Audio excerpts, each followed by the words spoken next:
Hello and welcome to another edition of An English Guy Watching Wrestling. I'm the English Guy, I'm Nick. Thank you so much for clicking on another video, I really appreciate it. In this one, we're going to be covering the 4th of June 2021 edition of AEW Dynamite, and it was a very good show. With that being said, jump right into it. I kind of paused there because I think I'm about to sneeze. What a great time for it to happen. It's Oh, what a time for this episode to start. Anyway, so things like this that I like to keep in the videos because it's kind of independent. I think it's starting to go away. All right, okay, we'll get into it. The opening matchup was the AEW Tag Team titles, the Young Bucks defending against Penta El Zero Miedo and Pac. And these are four men that are no strangers to each other. They faced each other more than once in the past in different scenarios. And I've said it before and I'll say it again, AEW is fantastic at tag team wrestling. This was no exception. You've got two incredible tag teams. I mean, obviously the Young Bucks, I've said it before and I was saying, and arguably the greatest tag team in the world right now are just on fire with whatever they're doing. And now the fact they've turned heel has been very interesting to watch there. I also really liked their kind of like fashion choices for their matches. So they've gone literally on the most expensive trainers, on the most expensive clothing. That's just best described as wrestling gear. I don't know how to describe it, but basically it's been funny to see like them flashing their money because the Young Bucks are not short of money, and I've liked it. And Pac and Penta, just two-thirds of Death Triangle, were just superb in this match, and it's no surprise because Pac literally just after his match up in the triple threat match at Double or Nothing, when he unfortunately lost in the match with Orange Cassidy and Kenny Omega for the AEW World title, had a fantastic showing, and he's continuing to be one of the MVPs of AEW right now, and he's been great since he's come back from the pandemic. Obviously, he's English and has a lot of time over here in England. Now back in the US, regularly, a lot more wrestling, a lot more regularly. Sorry, and it's great to see. And Penta and him just work as a tag team. Usually, you see Penta and his brother Ray Phoenix. In this case, you saw Pac and Penta. Didn't work any less better, that's for sure. They were very, very good. And this was a very good tag team title match, to be fair. But then you expect nothing less from these two teams. And the Young Bucks did win the match, but not to say that Pac and Penta really put in a good match. And unfortunately, I was half expecting Pac to maybe get a little bit of a break after not being successful in the AEW World title match. Didn't quite happen. And right now, Kenny Omega and the Young Bucks are doing very well in AEW since they have the tag team titles and the World Heavyweight Championship, respectively. But I enjoyed this matchup as well. And again, AEW showing what it's all about with matches like this. Tag team type matches usually open the show, and they did it exactly the same here, and it was for the best. It was a really, really, really good opener. So definite thumbs up to all four men for producing yet another quality AEW tag team title match, and couldn't fault it. Great stuff. Next match, we had QT Marshall and Anthony Ogogo versus Cody Rhodes and Lee Johnson. Sorry. This has been a continuation of the feud between the Factory and the Nightmare Factory. Of course, the Factory was part of the Nightmare Factory. QT Marshall, one of the trainers there, feels underutilized, and basically he's legitimately one of the hardest workers in AEW in the ring and behind the scenes. And obviously, separated, has brought some of the Nightmare Factory students with him. Nick Camarato, who was in the main event, which we'll get to later. Aaron Solo and Anthony Ogogo is another one. And Anthony Ogogo, this is only his, I think, his third ever match in AEW, and obviously former Olympic bronze medalist for the former Olympic bronze medalist in boxing. Say it right, but you know what? He's switched over to wrestling quite well. He has more matches under his belt to come, of course, but this was a great showing for him, and he picked up and he punched Cody Rhodes as he was about to hit the crossroads and QT Marshall for QT to get the pin in a bit of an upset, I'm going to say. And sometimes unpredictability can be good in wrestling, because I honestly thought this would be Cody and Lee Johnson's night. No, it wasn't. Because obviously Cody Rhodes did beat Anthony Ogogo at the one. I think they're a very good match. But this was actually a good tag team match. You could tell the animosity between both teams was there. Aaron Solo came out at one point.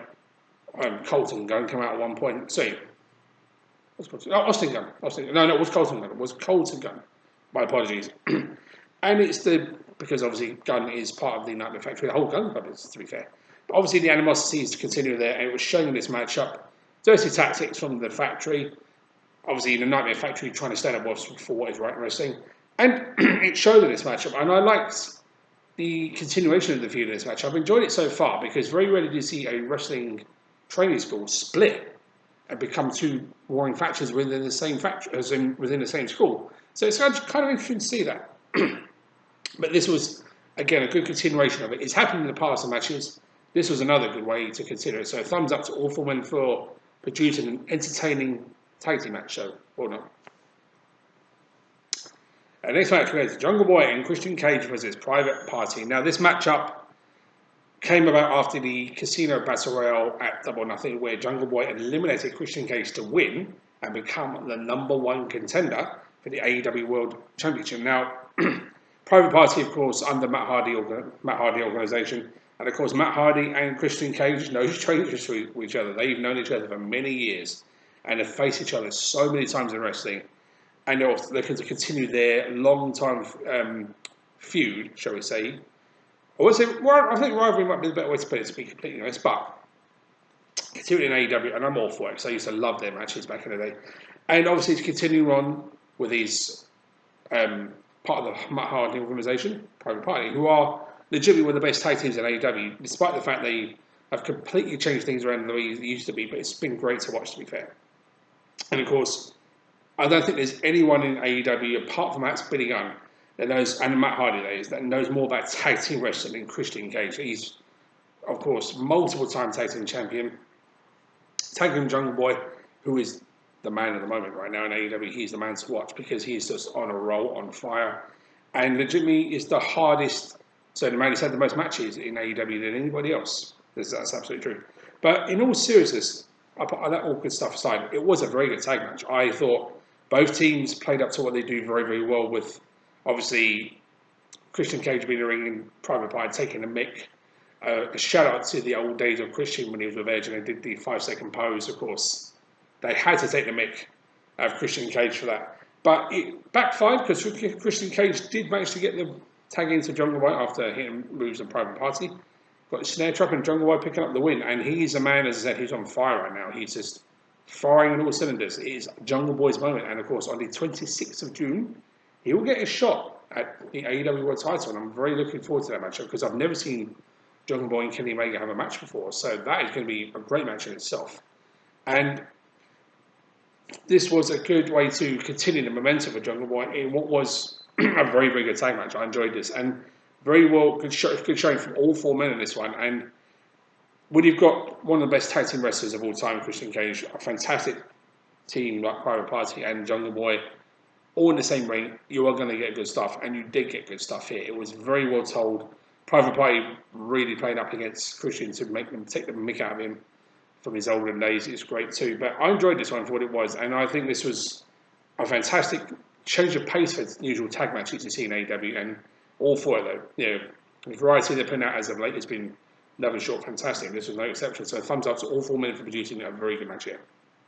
And next match we had Bunny versus Red Velvet. Now, this little feud between Bunny and Red Velvet's friends and team, I'm not too sure if they have a name because it's Klein King, Big Swole, and Red Velvet as part of a trio, but I don't think they have a name on. They've been on AEW Dark Elevation, and of course Dynamite. And this was Red Velvet going alone against Bunny, and Bunny is having a great time in AEW right now, and Red Velvet is too. And I think this was a very good women's match and a great continuation of the women's division in AEW. And I think this is the first time I've ever seen them in a singles match against each other. But all for it. I thought both women did some very good stuff, some very hard-hitting offense at some points from both of them, because obviously Bunny, long-time veteran by this point. Red Velvet, not been in business very long, but she looks like she belongs. It's the only way to say it. She's a natural in the ring.